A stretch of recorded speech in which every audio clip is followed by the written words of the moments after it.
the buttons. We need the buttons and we need their springs. The springs sometimes sort of get a bit tired. Doesn't hurt to give them a bit of a stretch just to cheer them up a bit.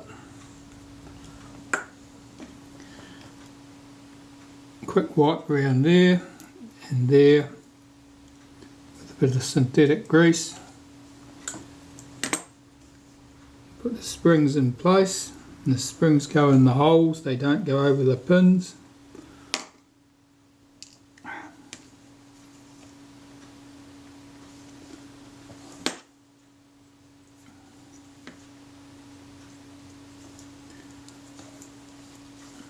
One.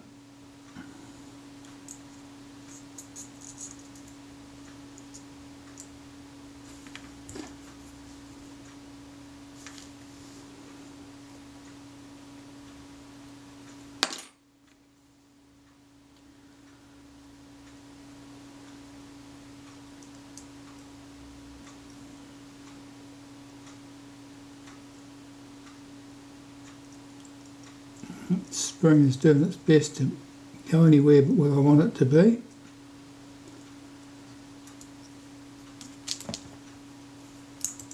That's better. Right, now holding those in between thumb and finger, I'll slide the shroud over the top and pull that through.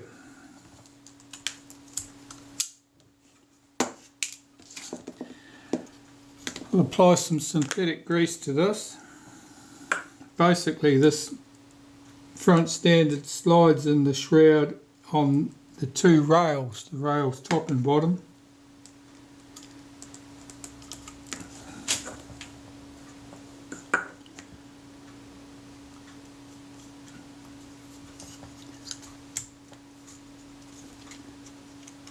I'll just make sure that they get a good touch of the grease. And the other point to watch here is where the spring-loaded buttons run, top and bottom, because there's a fair bit of friction there. That's that. Now the sleeve, the piece that's so clever at getting away, we'll pop that into place, put that into there and collapse the front slightly. That leaves this piece trapped, can't fall out easily. And the last thing I need to do here is put that little bush back, the one that I said was only press fitted in, and that one in particular is prone to falling out because it's right near the edge of the shroud, so it's got virtually no metal around it, keeping it snugly in place. That metal is just stretched and then that's loose. Okay, so that's ready to go in the body, but I haven't got the body ready for that yet because I need to put the transfer shaft back in it. I'll check the gear on that, make sure that it's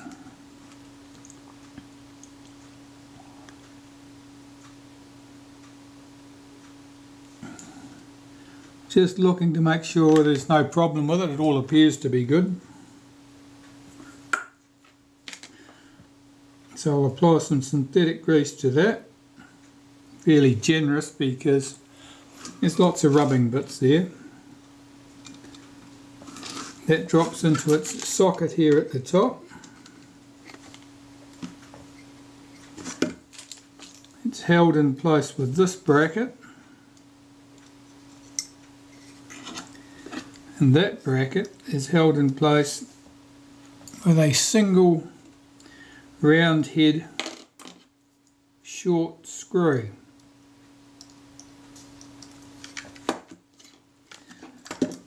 Now the important thing here, that hole's oversized, which allows you to slide it backwards or forwards to some extent, and that allows you to position that bracket so that there is sufficient clearance for the cocking rack to slide across the back of it but not so much clearance that the rack and the gear can shift sideways relative to each other and end up only contacting over part of the width. We need as much in contact as possible. So this cocking rack, I have to inspect this now and decide what I'm doing with it. You can always tell if the teeth are distorted if you run your finger over the flat surface and that you feel roughness. That means that the metal's been pushed over, and that's certainly the case here. And at this end, I'm not feeling it to anything like the same. Oh, I'm feeling it on the top surface, but here most definitely that's a bit rough. So I'm going to attend to that before I put it in. Okay, I'm ready to put that in. Now normally I use a feeler gauge, and what I'm looking for is 4 1/1000ths of an inch clearance, which is 0.1 millimeters. And I've found from experience that's a good number. Now it feels a little bit tight there. Now the feeler gauge doesn't tell me so. Make sure that bracket's sitting square.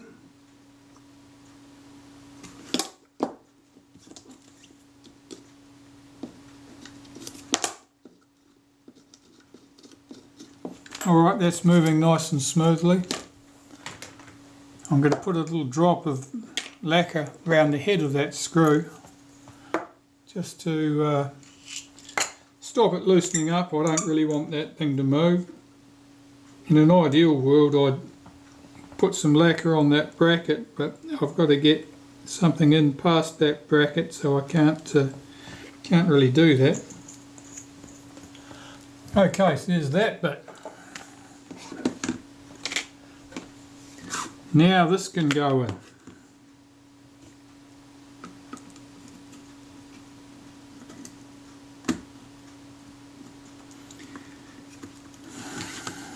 It wriggled into place. Okay, and there are 4 screws that hold that in place. As previously mentioned, they go into little press-in bushes in this case, and this one in particular is very easy to displace. I've just displaced it. Okay, so I'll fight with that in a minute.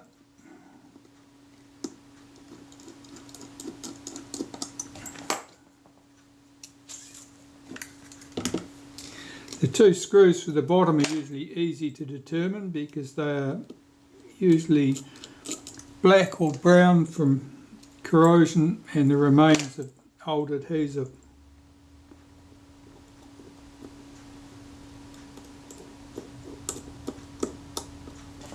The 2 at the top are usually fairly easy to determine because they're usually the most slightly mutilated looking ones. Right, now here I'm putting my shutter release shaft in temporarily so that sleeve won't get away while I'm supporting this bush from underneath with my finger and tightening that screw up. Now I'm just going to check that that's in place. No, it's not. It should pull up, and it's a D shape. It should pull up into the socket. And that is not. That should be about it. Right, I've got that in position. I can do that screw up. Okay. Because it's a D shape, of course, it means that they stay where they put while you tighten the screw up. Otherwise they'd just be turning. Okay, so that's all in place. Pull that transfer shaft up through there. Check that this moves up and down fairly freely. Seems okay.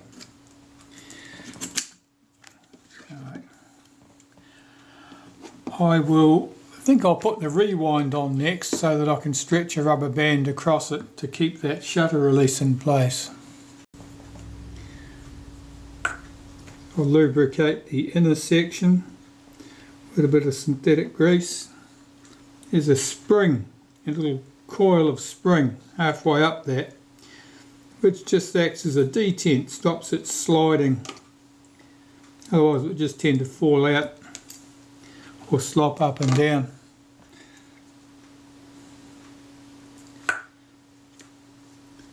And there's a little folded brass leaf spring arrangement inside this bush. I'm just making sure that's got some synthetic grease on it. Wriggle that into place. That's done. Put that on the body.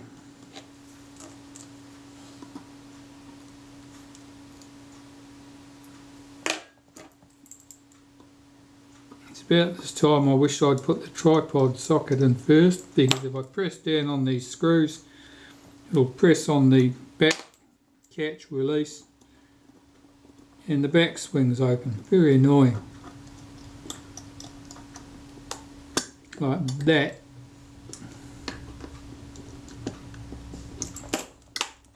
Okay, so that's in place.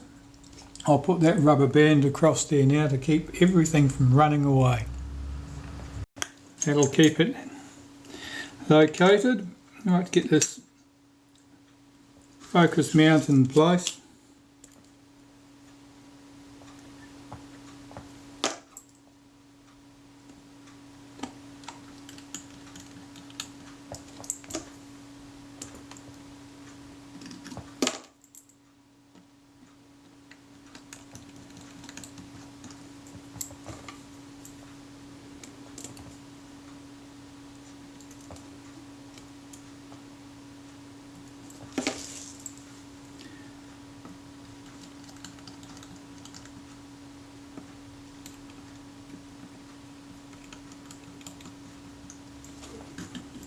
Collapse that down in there so I can put some pressure on the screwdriver while I'm tightening those screws. That's good. The inner and outer helical, I have them here assembled together. I've got my alignment marks here, I can see those. And I can check to make sure that the inner and outer are level across the front, and the marks line up so I know I'm in the right place. So I'm going to lubricate this with a bit of helical grease. I'll just back that most of the way out. And I want a little patch of grease, about 5 or 6 spots around the outside, and work that in. You don't need lots of grease. It's not to your advantage to pack those threads completely with grease. All it'll do is make the action stiffer. I've probably been over generous there, but I think we'll live with that. I'll apply some to the outside here where it sits down in the mount. And there's two slots where this runs on the guide rails, the ones with the holes in them in the front. Just put a touch of grease in there. Now, luckily I've marked one side with 2 alignment marks and one side with 1. It's the bottom I know has 2 alignment marks. So I can get this in the right way up, drop it into place, and most importantly check that it moves smoothly. That's good. The retaining ring, I'll apply some grease here to that, and because I've got this helical grease here I'll use that. And you can have it all the way around the inside edge here, but you can see where it's doing most of the work. It's where those screws are, and that's where you'll see a bright spot on that ring. So that's the area to be most concerned about. That grease will distribute itself evenly around there. There are 4 countersunk head screws that hold the retaining ring in place.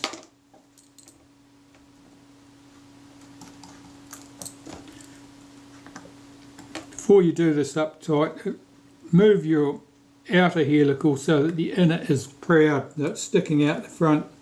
If you have it receding, it'll might well lock if you do when you do these screws up.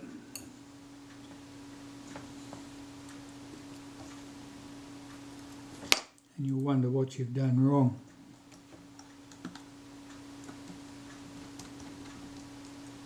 They're all in place. I can tighten those up.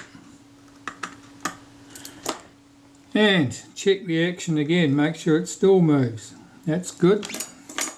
There are 4 screws that hold the bellows to the back of the front standard. Now I can fit those. They very slightly overlap the outside of the outer helical. Why they did that, I don't know. I'd imagine it's just they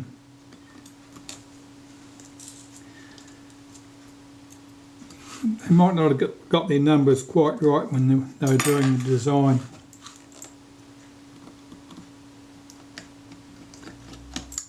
But they pass right through the retaining ring, and they bite against the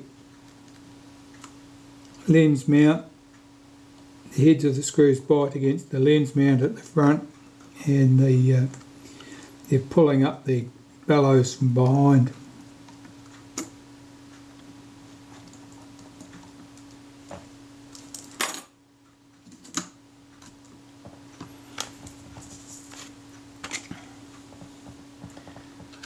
The focus scale ring can go in place. Now I've got my alignment marks that I've made here and here. And usually you can see where the screw heads are bitten into the edge of the aluminium focus scale previously, so you can, between your marks and the marks that pre-existed, you can work out exactly where that thing came from. These screws don't need to be very tight. They're just tightened just enough to hold things snug. If you over tighten them, all you'll achieve is you'll end up distorting something, either the focus ring or the outer helical or the focus scale ring, and that will make the focus stiff. The focus scale ring doesn't move on the outer helical unless there's a problem with the outer helical, unless the helical is sticky with dried out grease or some other problem. And tightening the screws won't fix that problem, so don't go mad.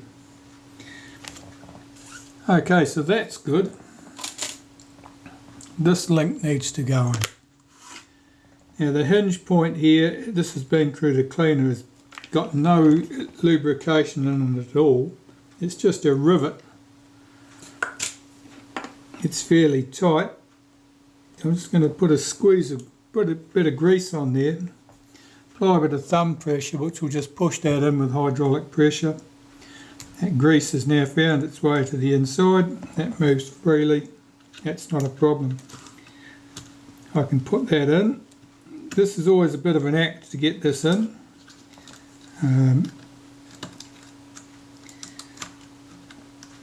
It's such an act that it's hard to believe that they really thought that would be a goer when they were designing it. I'm sure you are relying on a certain amount of flex in the metal in order to get that to go around the corner. So 2 screws hold this to the inner helical. And at the top, yes, I can just see a hole at the top where the screws to go in. And here it is.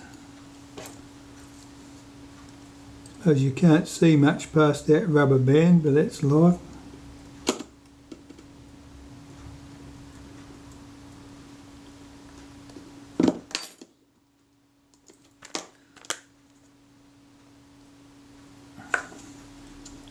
little bit of synthetic grease into that track.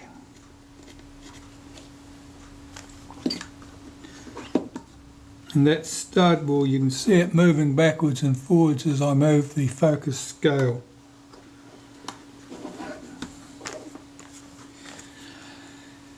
Right, this piece. Alright, some synthetic grease in the centre and the outside. Yeah, and I usually put a wipe on that front surface for good measure. This has to couple to the shaft.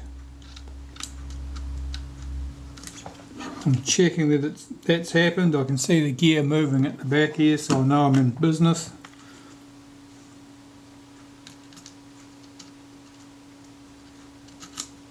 That shroud fits in over the top. Now the two screws, make sure if one of them's a bit ugly, that one's a bit ugly. That one's uglier. Okay. Put the pretty screw at the top where it can be seen. Somebody's obviously had these off. Someone other than me, I mean.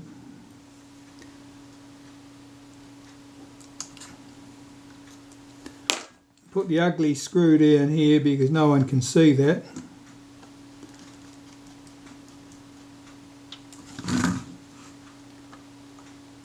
Tighten those up.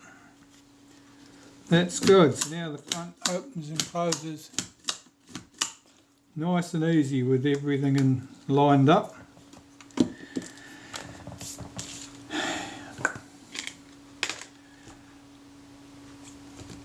I don't know whether to put the front door on now or not. Perhaps I will. This is pretty filthy. I'm going to give this a good clean before I put it on. I'll use some warm water and some dish soap on that leatherette, see if I can get that rubbish off there. I have to clean the other parts with naphtha to get rid of the grease. Alright, that looks a bit better. I don't like the look of this button here though. I'm going to remove that catch, clean those components and put it back.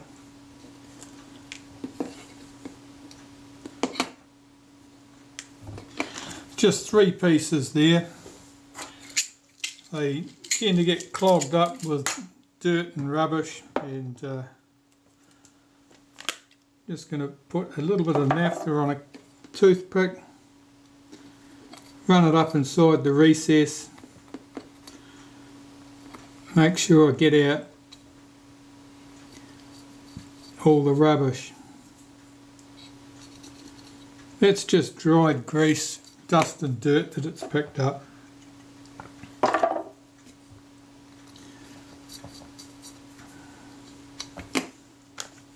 And these components, of course, I'll just have to clean those.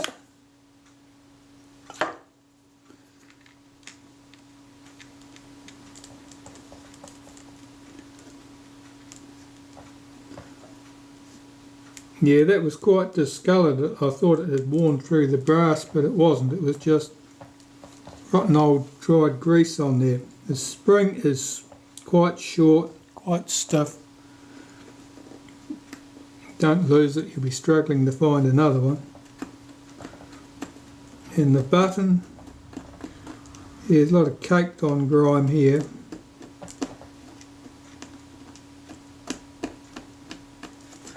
See if I can get that off.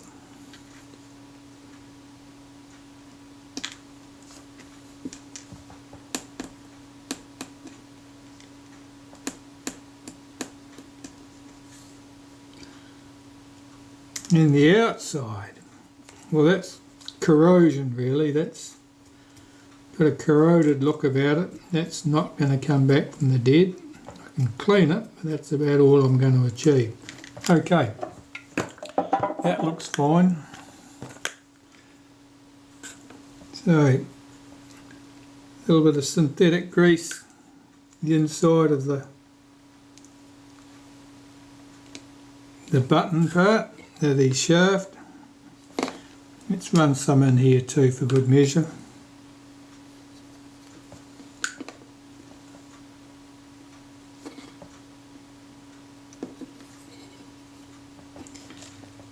And basically all you need to do is line up the hole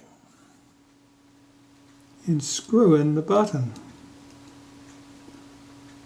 That's the theory.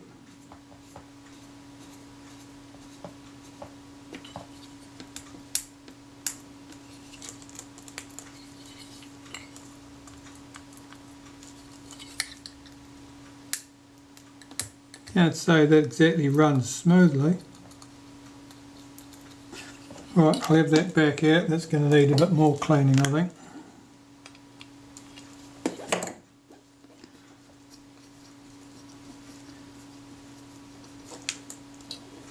Basically a rerun of what I did before, except more thorough. Alright, let's carry on and get this door in place. So, some grease in the slot there and there, synthetic grease.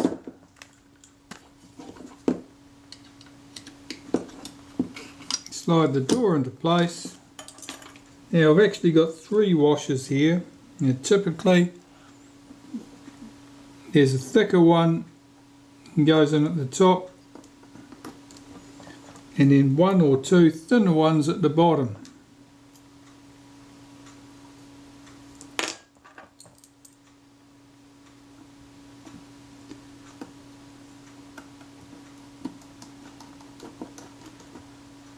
That's good. This is where it's handy to have that rubber band, otherwise you can end up in strife if you tip the camera upside down and the shutter release falls out. Actually, before I do that, there's another task I want to do. So let's have that back out.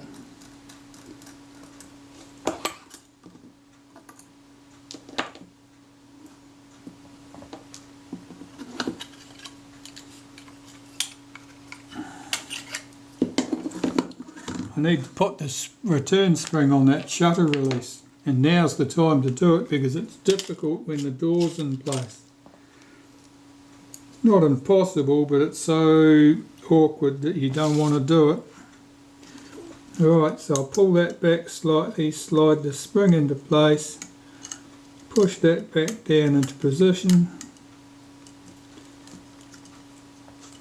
Did I lubricate that shutter release? I don't know that I did. Let's take it back out. It's collapsed the front, so the sleeve can't get away. Take my spring out. Now with a bit of molybdenum paste, I'll just lubricate this shutter release shaft.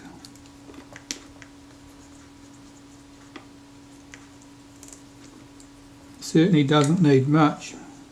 Slide that back in place through the sleeve.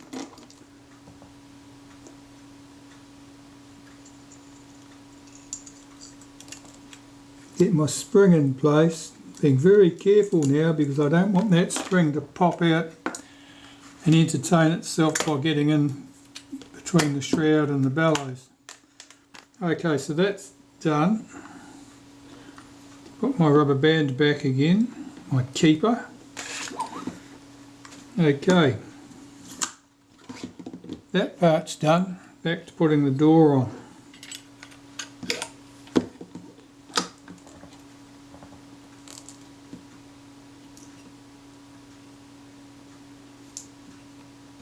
Now those shim washers top and bottom of the door hinge pins are there to stop any rattle on the door, just to take up play.